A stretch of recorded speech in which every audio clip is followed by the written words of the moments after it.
Today, I'm going to discuss a complex and a sensitive issue, medical malpractice involving the failure to timely diagnose and treat a pulmonary embolism, also called a PE. This is a situation where healthcare providers' actions or the lack of those actions can have devastating consequences. What is a pulmonary embolism?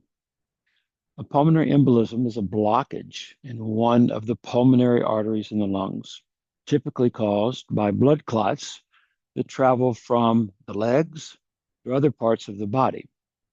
A PE, pulmonary embolism, is a medical emergency as it can restrict blood flow to the lungs, it can impair oxygen levels, it can lead to life-threatening complications like heart failure or sudden death. Timely diagnosis and treatment are critical. The legal aspects of a medical malpractice claim involving a pulmonary embolism are fairly straightforward. The central question is whether the healthcare provider's actions met the standard of care that a reasonably competent doctor would have followed under similar circumstances. In cases involving the failure to diagnose a PE, there are several key elements to consider. Standard of care.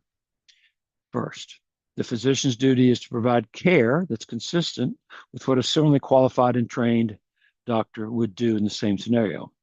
In the case of a PE, those doctors should be alert to common symptoms like shortness of breath, chest pain, and rapid heart rate, especially in patients with known risk factors such as recent surgery, prolonged immobility, or clotting disorders. If the doctor fails to consider PE as a potential diagnosis or doesn't order the necessary tests, like a CT or D-dimer blood test, this could be considered a breach of the standard of care. Second issue, causation. It's not enough to show that the doctor failed to act. It must be proven that this failure directly caused harm.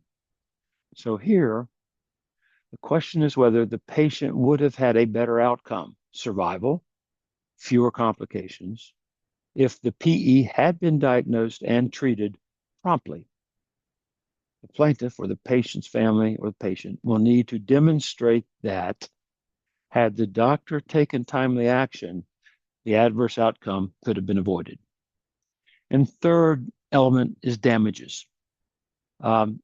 This refers to the actual harm suffered by the patient.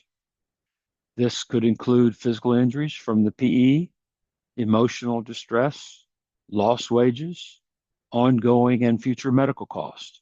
In fatal cases, the family may sue for wrongful death, seeking compensation for the loss of a loved family member.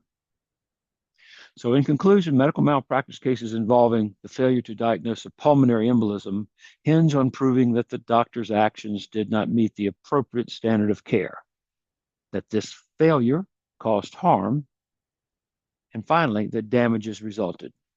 These cases can be legally complex and emotionally charged, given the serious health consequences involved.